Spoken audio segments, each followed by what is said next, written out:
Izin bertanya, apakah boleh memperkenalkan suami ke akhwat lain? Insya Allah banyak orang soleha di pasar ini jemaah. Insya Allah. Akhwat tersebut ingin ana jadikan istri kedua untuk suami. Insya Allah harus bersyukur suami yang dapat istri kayak gini jemaah. Allahu Akbar. Boleh aja. Boleh aja. Cuma tadi perlu diketahui apakah suaminya termasuk orang yang mampu apa tidak. Karena ada laki-laki yang tidak bisa memanage konflik. Ada nggak bisa. Ada laki-laki yang siap. Di dalam kehidupan inilah ada orang ribut, dia biasa menengahi. Kelihatan orang ini insya Allah mampu memanage konflik. Dia mampu ada di tengah. Tapi kalau antum orangnya baperan, jangan. Kalau anti tahu suami anti ini kayaknya nggak bisa dia nikah lagi. Dan kebanyakan istri menilai suaminya nggak mampu, ini nggak mampu dia. Satu aja nggak bener dia, kok mau nambah lagi. Tapi kembali kepada masalah agama ya, bahwasanya sebenarnya laki-laki itu boleh menikah lebih dari satu asalkan dia mampu berlaku adil dan punya kemampuan memberikan nafkah kepada istrinya. Kalau ternyata dia nggak mampu berlaku adil tadi, orangnya baperan ya, kemudian istrinya yang satu ribut, yang ini ribut, dia yang pulang ke rumah orang tuanya.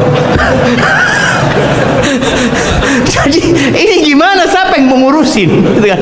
Seperti itu. Sampai ada kejadian jamaah di Jember ini, ada kawan dia cerita, dia nikah lagi, istri yang pertama nggak tahu. Sampai suatu hari dia cerita istri anak yang pertama itu besar Ustaz, tinggi lah, yang kedua pendek katanya. Suatu hari lagi naik mobil Ustaz, istri anak yang kedua itu mau beli cilok gitu dia. Turun dari mobil pinggir jalan, anak di mobil Ustaz. Tahu-tahu ada yang nabrak mobil anak dari belakang Ustaz. Anak marah Ustaz. Anak lihat istri pertama anak ternyata. Anak nggak keluar dari mobil Ustaz. Ini dua perempuan ini berantem Ustaz pinggir jalan. Anak dia. Itu yang melerai orang kampung ya. Ada laki-laki nggak mampu memanage konflik, jangan antum. Antum akan mendolimin diri antum sendiri kelak pada hari kiamat. Dan di dunia ini antum mendolimin istri-istri antum. Maka nggak apa-apa apabila akhwatum melihat istrinya suaminya mampu insya Allah, dan semoga diberkahin, dan semoga niat baiknya itu dijaga sama Allah.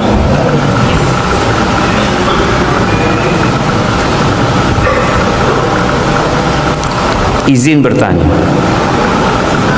ana adalah seorang penuntut ilmu yang jauh dari orang tua. Sedangkan sebagai anak kita berkewajiban untuk berbakti kepada orang tua. Bagaimana dengan seorang penuntut ilmu yang jarang pulang ke rumah dan berbakti kepada orang tua? Apakah termasuk anak ini tidak menjalankan kewajibannya? Yang pertama, seorang anak yang hendak meninggalkan orang tuanya harus izin, baik dalam rangka menuntut ilmu, baik dalam rangka mencari nafkah, baik dalam rangka berjihad di jalan Allah Azza wa Jalla. Dia punya kewajiban, dan kewajiban berbakti lebih diutamakan. Apabila jihad fisabilillah saja, orang itu harus izin. Di masa Nabi SAW ada yang datang kepada Nabi SAW mengatakan, aku ingin berjihad di jalanmu, aku ingin baiat untuk hijrah juga. Ditanya, orang tuamu masih hidup? Iya ya Rasulullah, aku tinggalkan mereka menangis gitu. Engkau pulang bikin mereka tertawa, kata Nabi SAW. Jadi untuk jihad yang sunnah, menuntut ilmu yang sunnah, itu lebih utama kita berbakti kepada orang tua. Maka kalau mereka tidak mengizinkan, antum jangan meninggalkan kampung antum. Tapi kalau mereka mengizinkan, selesai. Jadilah antum orang yang berbakti di sini umpamanya, dengan senantiasa mendoakan orang tua, menjaga amanah orang tua, ingin menuntut ilmu, belajar untuk membahagiakan orang tua, ingin memberikan mahkota untuk orang tuanya kelak pada hari kiamat. Jadi niat-niat itu insya Allah akan membuat antum lebih berbakti daripada antum berada sama orang tua tapi antum tidak memberikan apa. Barakallahu fikum.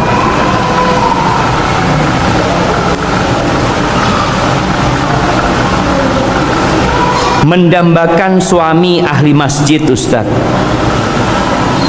banyak alasan untuk pergi sholat berjamaah ke masjid kecuali hari Jumat. Banyak alasan, oke, suaminya ya. Soalnya banyak alasan untuk pergi sholat berjamaah ke masjid kecuali hari Jumat.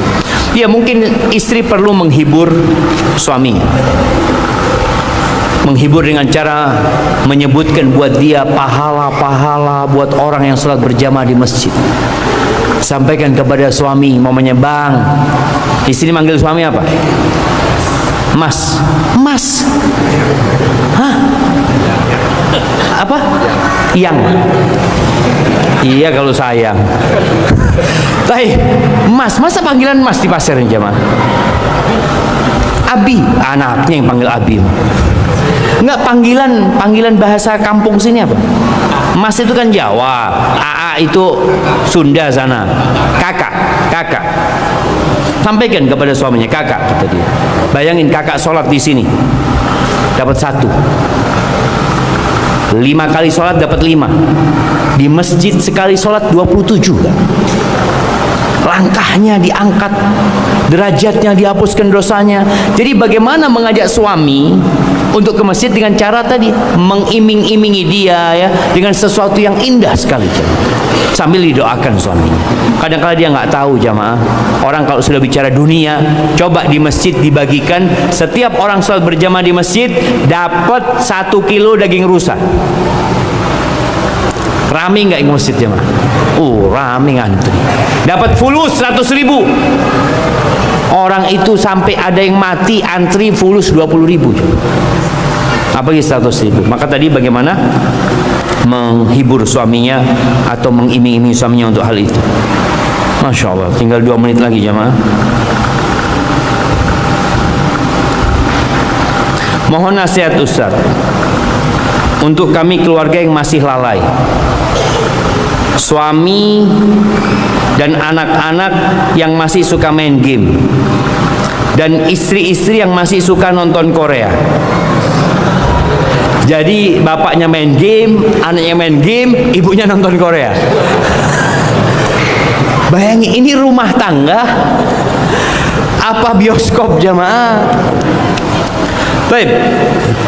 Nasihat yang pertama, ketahuilah Allah menciptakan kita untuk beramal di tempat ini, dan waktu kita nggak panjang. Allah mengatakan, ya ayuhan nas, wahai umat manusia. Anak kok jadi lupa sama ayatnya. I'lamu annamal hayatud dunya la'ibun wa lahu wa zinatun wa tafakhurun bainakum wa takathurun fil amwali wal aulad. Ketahuilah kehidupan dunia ini hanya main-main, hanya senda gurau. Antum lihat kemana anda contohkan, yang kaya sebentar kaya dia, yang sekarang sedang sukses sebentar antum, yang sekarang sedang berada di atas sebentar, sementara antum di sini nggak lama gitu. Allah ingatkan itu permainan, orang berbangga-banggaan, semuanya sebentar. Banyak-banyakan anak, banyak-banyakan harta. Kamathali ghaithin a'jabal kuffar nabatu. Seperti hujan, ketika turun membuat tanaman itu jadi hijau. Pertanyaannya, berapa lama dia hijau? Padi itu berapa lama dia hijau jamaah? Nggak lama, 3 bulan selesai. Itulah kehidupan dunia. Yang kedua, ajak melakukan kegiatan yang positif. Karena kadangkala di rumah itu nggak ada kegiatan. Kegiatan baca buku ke, main apa ke, cerita. Insya Allah dengan hal seperti itu mudah-mudahan ya bapak dan anak-anaknya bisa lebih baik lagi.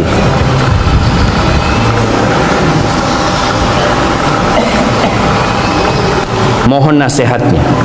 Baik, sebelum kita jeda jemaah, ini ada mohon nasihatnya bagaimana kami bersikap jika orang tua kami terus-menerus menyakiti hati kami dan anak-anak kami dengan kata-katanya atas ketidaksetujuannya suami yang berpoligami. Masya Allah jemaah. Memang lingkungan sekarang ini dibikin media. Kemarin kita bicarakan bagaimana orang kalau ingin menghancurkan sebuah bangsa, salah satunya menguasai medianya. Media ini sekarang menggambarkan bahwa poligami itu sesuatu yang buruk. Bahkan bahasanya poligami itu selingkuh. Seperti itu. Merusak rumah tangga orang. Bahkan ada istilah apa? Pelakor. Perebut laki orang. Perebut laki orang. Enggak, dia enggak merebut laki orang. Ketika dia menjadi istri keduanya, istri ketiganya, istri keempatnya, sejatinya dia sedang membantu suami orang. Betul jemaah? Oh, semangat. Bapak-bapak semangat. Cuma istilah-istilah itu memang dibuat agar orang benci dengan hukum-hukum yang sebenarnya diperbolehkan. Sebagaimana penamaan-penamaan yang haram dengan nama-nama yang bagus, sehingga membuat orang itu jadi lumrah dengan hal tersebut. Contoh nih, yang seumur anak itu tahu dengan istilah WTS. Antum tahu WTS itu apa? Kasih hadiah yang nggak tahu itu.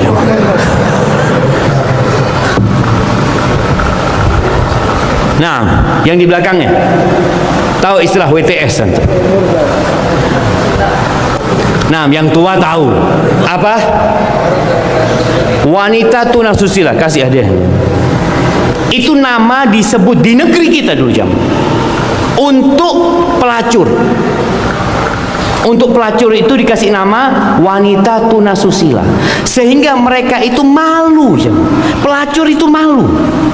Aib buat dia, aib buat keluarga, aib buat bangsanya juga. Kemudian dengan berkembangnya pemikiran manusia, muncul istilah baru. Apa? PSK. Dari mana ini? Ini bertentangan dengan budaya Indonesia. Kita sebagai seorang muslim juga. Dari mana istilah PSK datang? Luar. Karena di luar itu memang ada tempat bekerjanya wanita pelacur itu. Dianggap mereka bekerja. Ditanya, ibu apa kerjaannya, profesinya? PSK saya. Alhamdulillah. Dan dia mengatakan PSK loh, saya ngasih makan anak-anak saya loh. Anak-anak saya sampai kuliah. Saya bekerja. Kemana istilah WTS itu jemaah? Hilang. Dan ada yang menghilangkan istilah itu. Mungkin bahasanya, enggak, ini untuk memberikan hak kepada dia. Kesian dia. Kalau engkau ingin membantu dia, kasih kerjaan dia.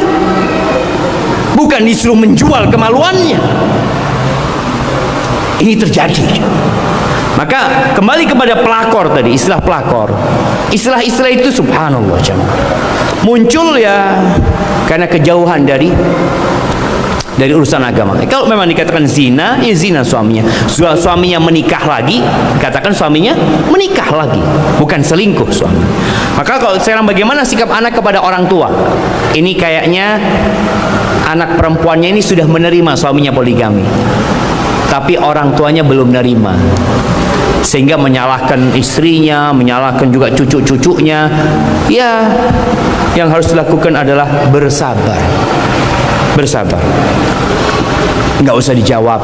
Orang tua yang ngomong macam-macam, iya ma, iya ibu, insya Allah anak akan berusaha lebih baik lagi, anak akan minta petunjuk dari Allah. Terus saja seperti itu. Kembalikan semuanya kepada Allah Azza wa Jalla dengan harapan orang tua akan menerima nantinya seperti itu. Barakallahu fiik. Taib, karena anak disuruh jeda jamaah, insya Allah kita lanjutkan lagi. Siap. Afwan Ustaz, saya seorang akhwat. Bagaimana membentuk keluarga yang ideal sesuai ajaran Islam dan Nabi kita Muhammad SAW? Karena untuk saat ini profesi saya sebagai PNS yang harus taat pada aturan pemerintah, yang di sisi lain harus menafkahi dan membiayai sekolah anak karena ayahnya sudah meninggal, yang sering meninggalkan anak, masih berkholwat dengan lawan jenis karena tempat kerja yang belum dipisahkan. Mohon pencerahannya Ustaz. Nah, ahibati fillah, ini realita yang kita hadapin bersama ya. Anak kadang-kala sedih melihat seorang perempuan harus bekerja sampai malam hari. kapan ya, kemarin kalau nggak salah waktu Ana dari Jember ke Surabaya, udah malam lah, jam 8 mungkin, itu Ana isi BBM, ngelihat yang ngisi itu perempuan, yang dilihat sudah umur juga.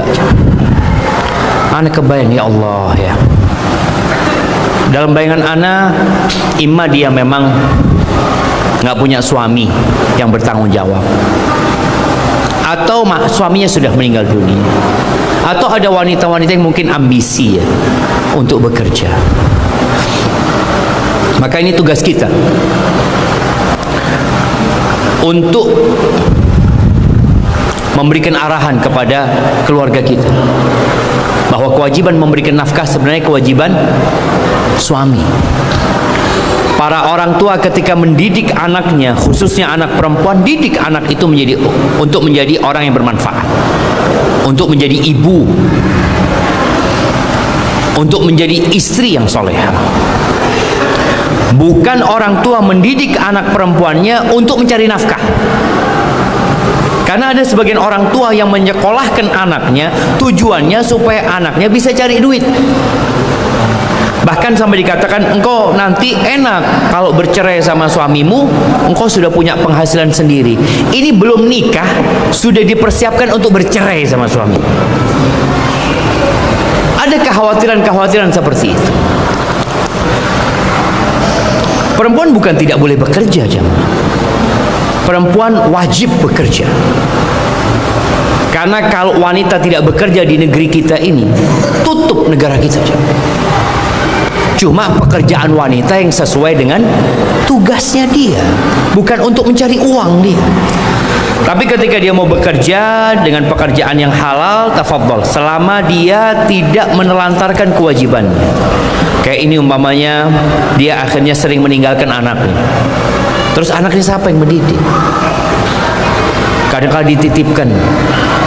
Apakah dia akan mendapatkan pendidikan yang baik atau tidak? Maka ini harus dipikirkan oleh orang tuanya, oleh ibunya. Kalau bicara pekerjaan yang mungkin dia bisa cari pekerjaan yang lebih bagus ya. Kalau memang harus membiayai anak-anaknya yang tidak menelantarkan anak-anaknya, mungkin dia bisa jadi pengusaha nantinya. Dia harus berpikir gitu. Tidak kemudian ya anak kerjanya di sini. Allah bisa bukakan pintu rezeki di tempat lainnya. Dengan niatan tadi anak ingin minta sama Allah supaya dikasih pekerjaan yang tidak menelantarkan anak-anak dan jauh dari hal-hal yang kemungkinan mengantarkan kepada kemaksiatan. Barakallahu fikum.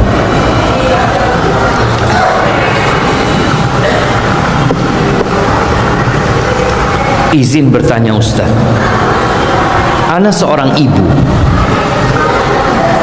Dari tadi emak-emak yang tanya. Ana seorang ibu yang memiliki satu orang anak. Apakah saya egois jika tidak mengizinkan suami ana untuk menikah lagi, untuk menambah keturunan? Sejatinya laki-laki menikah lagi itu nggak perlu izin dari istri. Akan tetapi kalau urusannya sudah dengan catatan sipil, catatan pernikahan, mau tidak mau harus ada izin istri. Maka ketika engkau mengikhlaskan suaminya untuk menikah lagi dalam rangka memperbanyak umat Nabi Muhammad SAW, niatnya benar, maka insya Allah Allah akan gantikan buat anti pahala yang terbaik buat anti. Bagaimana ceritanya Sarah, Nabi Ibrahim alaihissalam itu cinta sama istrinya Sarah, dan beliau benar-benar menghargai perjuangannya Sarah. Nabi Ibrahim bisa menikah, tapi beliau tidak menikah sampai umur 85 tahun. Akhirnya Sarah menghadiahkan budaknya kepada Nabi Ibrahim, menghadiahkan Hajar. Kemudian Nabi Ibrahim punya anak Ismail. Dan ini sebuah kebesaran hati seorang wanita. Memang berat, memang berat. Tapi ketika engkau niat hidup ini untuk beribadah kepada Allah Azza wa Jal, dengan mungkin engkau tadi membuat suamimu memiliki anak yang banyak, dan semoga semua anak yang dilahirkan dari rahim wanita itu engkau akan mendapatkan pahala karena ada peran baikmu di situ. Barakallahu fikum. Saya ingin minta pendapat Ustadz, di antara belajar, bekerja, atau menikah, mana yang lebih baik? Semuanya. Antum tetap belajar, antum bekerja, dan antum menikah. Ini nggak bertentangan, jemaah. Kita ini memiliki sistem pendidikan, bukan kita ya, dunia sebenarnya, yang mungkin sebagian orang berpandangan semakin baik. Mungkin ada baik di satu sisi, ada kekurangan di sisi lain. Dulu orang-orang lulus SD itu udah bekerja. Antum kalau lihat dulu ya, PNS itu kadang-kadang lulus SD di masa dulu. Lulus SD sudah bisa bekerja, jadi pengusaha, jadi bos. Sedangkan sekarang kadang-kala lulus S2 masih belum tahu mau kerja di mana. Lulus S1 nggak tahu mau kerja di mana dia. Karena sebagian orang berpikir bekerja itu bawa ijazah. Pokoknya engkau punya ijazah S1, oh banyak pekerjaan, tutup sudah tempat-tempat kerja itu. Dan ketahuilah rizki itu Allah yang ngasih. Dan rizki itu tidak ikut ijazah. Nggak ikut ijazah. Kalau rizki itu ikut ijazah, pasti orang paling kaya di Indonesia ini profesor. Tapi kita lihat profesor kadangkala bekerja dengan yang lulusan SD. Yang lulusan SD punya usaha, punya ini, punya itu, bangun sekolahan dia. Maka nasihat ana, ketika antum umurnya masih umur yang belajar, ya silakan antum belajar, nggak apa-apa. Tapi kalau antum melihat memang fitnah yang ada begitu besarnya, antum bisa menggabungkan antara menikah dengan belajar. Apakah anak kuliah itu nggak boleh nikah, jemaah? Iya, ada aturannya? Nggak ada kan?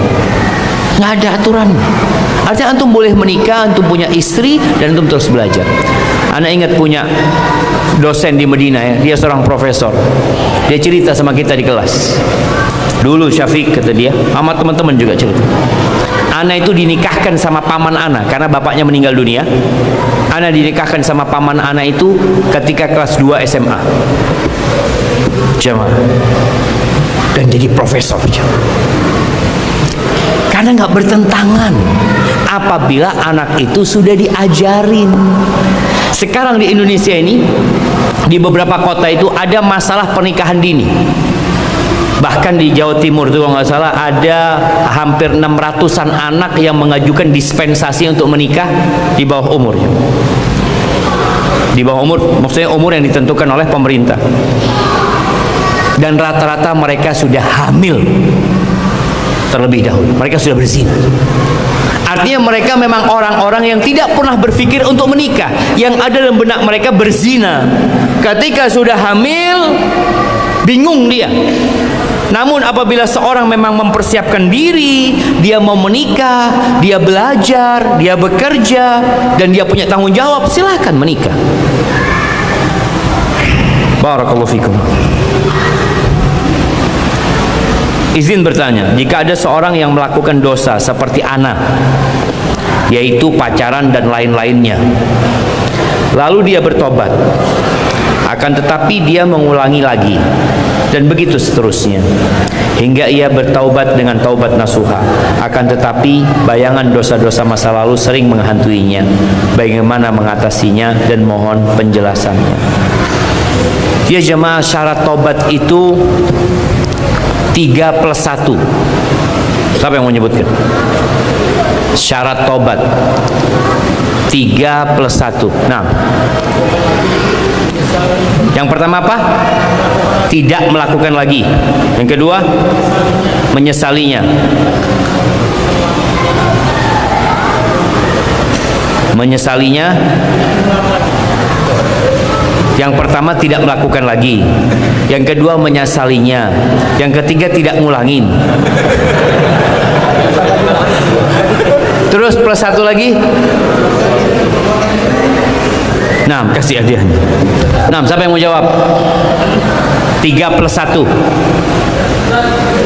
Nah, oh itu angkat tangan dulu kayaknya, nggak apa-apa. Nah, fadhal. Yang pertama, melepas diri. Berlepas diri dari apa? Dari dosa. Oke, berlepas diri dari dosa. Yang kedua, apa bedanya berlepas diri dengan meninggalkan dosa? Sama aja. Oke, meninggalkan dosa kalau gitu. Yang kedua, menyesali. Yang ketiga, bertekad kuat untuk tidak ngulangin. Baik.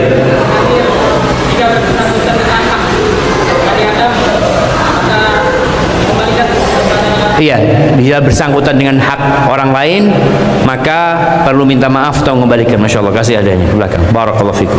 Baik, itu syaratnya. Jadi apabila syarat ini terpenuhi, semoga diterima. Tapi kita juga nggak tahu diterima apa tidak, karena terkadang ada syarat yang tidak terpenuhi, tapi kita tidak sadar. Jangan. Kita seakan-akan sudah bertobat, tapi dalam pikiran kita kepingin kita ngulangin. Maka tatkala bayangan dosa-dosa masa lalu itu datang, istighfar lagi, mohon ampun lagi sama Allah, terus memperbanyak amal soleh. Kalau ada yang kaitannya sama Bani Adam, sama orang lain itu, maka tadi perlu adanya usaha untuk minta maaf atau mengembalikan hal itu. Baik. Nah, ini kayaknya pertanyaan terakhir jam, karena udah jam 9. Ustadz, bagaimana sikap seorang istri yang punya suami yang selalu sibuk di masjid, tidak sempat lagi mendidik anaknya dalam hal agama seperti murajaah dan bercengkrama dengan istrinya? Ini kasih hadiah nih. Ibu yang bertanya ini kasih hadiah. Ini mak-mak ya. Ya bapak-bapak, ingat, kita itu harus profesional dalam beramal dan proporsional dalam bekerja. Setiap kita berdoa minta sama Allah, kita mengatakan Rabbana atina fid dunya hasanah. Kenapa yang dimulai dunia? Kita masih hidup di dunia, kita ingin kebahagiaan di dunia. Wa fil akhirati hasanah, dan di akhirat kita minta kebaikan. Wa qina adzabannar, dan selamatkan kami dari api neraka. Ketika Salman Al-Farisi datang ke rumahnya saudaranya Abu Darda, dijadikan saudara sama Salman. Datang lihat istrinya Abu Darda ini pakai pakaian yang tidak menyenangkannya. Ini sebelum diwajibkannya jilbab waktu itu. Jadi nampaklah perempuan mungkin pakai dasar yang bajunya jelek, ya nggak berias, wala apa. Maka heran Salman ini mengatakan kepada Ummu Darda ini, ya Ummu Darda, mali araka mutabadzila. Kenapa aku ngelihat engkau kok nggak seperti biasanya yang berias buat suaminya? Lalu Ummu Darda mengatakan, inna akhaka Abu Darda, Abu Darda sudah nggak kepingin dunia lagi. Sudah ibadah terus. Baik, dunia ini jadikan ibadah. Ketika datang Abu Darda bikinkan makanan buat Salman Al-Farisi, lalu Abu Darda mengatakan, fadhal makan kau, aku puasa. Kata Salman, aku nggak akan makan sampai kau makan. Aku puasa, iya kau makan. Akhirnya Salman makan bersama Abu Darda. Sudah makan. Malam hari, baru Isya, selesai Isya ini, Abu Darda sudah mau sholat malam aja. Kata Salman, tunggu dulu. Mau bangun lagi, tunggu dulu. Sampai sepertiga malam akhir, baru dibangunkan Abu Darda. Ayo bangun, sekarang waktunya sholat. Selesai sholat, Salman Al-Farisi menjelaskan kepada Abu Darda, ya Abu Darda, inna li nafsika alaika haqqa. Jiwamu itu punya hak, matamu punya hak, tamumu punya hak, istrimu juga punya hak. Fa'ati kulladzi haqqin haqqah, maka berikan hak itu kepada yang memilikinya. Proporsional orang muslim itu. Jadi akhirnya pagi hari sholat subuh nih, berangkat ke Masjid Nabawi, Abu Darda cerita kepada Nabi SAW tentang yang dilakukan Salman. Maka kata Nabi SAW, sodaqah Salman, benar kayak gitu memang. Kita hidup itu, istri punya hak, orang tua punya hak, anak punya hak, pekerjaan punya hak. Ketika seorang muslim tahu dengan kewajiban-kewajiban dia, insya Allah rumah tangganya akan berkah dan dijaga sama Allah. Sebagai penutup jamaah, yang punya masalah dalam rumah tangganya, minta tolonglah sama Allah Azza wa Jalla. Antum terus banyak baca doa, Rabbana hablana min azwajina wa dhurriyyatina qurrata a'yun waj'alna lil muttaqina imama. Antum baca doa itu. Kemudian antum baca doa minta ampun sama Allah. Rabbana zalamna anfusana wa illam taghfir lana wa tarhamna lanakunanna minal khasirin. Karena yang bisa menyelesaikan masalah kita, yang bisa mengangkat bala dan musibah itu cuma Allah Azza wa Jalla. Dan selalu berbaik sangka kepada Allah, berburuk sangka sama diri kita sendiri. Tidaklah dua orang yang saling mencintai kemudian dipisahkan di antara keduanya illa bidzambin ahdatsahu ahaduhum, kata Nabi SAW, melainkan hal itu karena dosa yang dilakukan oleh salah satu dari keduanya. Jadi apabila ada keributan dalam rumah tangga, antum segera mohon ampun sama Allah. Semoga dengan cara itu dikembalikan kembali keharmonisan tersebut. Itu yang dapat ana sampaikan. Ana terima kasih sekali kepada teman-teman di Grogot ini yang sudah memperkenankan bagi ana untuk menyampaikan kajian di sini. Ana mau kasih hadiah buat yang paling jauh lagi. Nah, dari mana antum? Dari Kapuas. Dari mana? Kalteng. Jauh.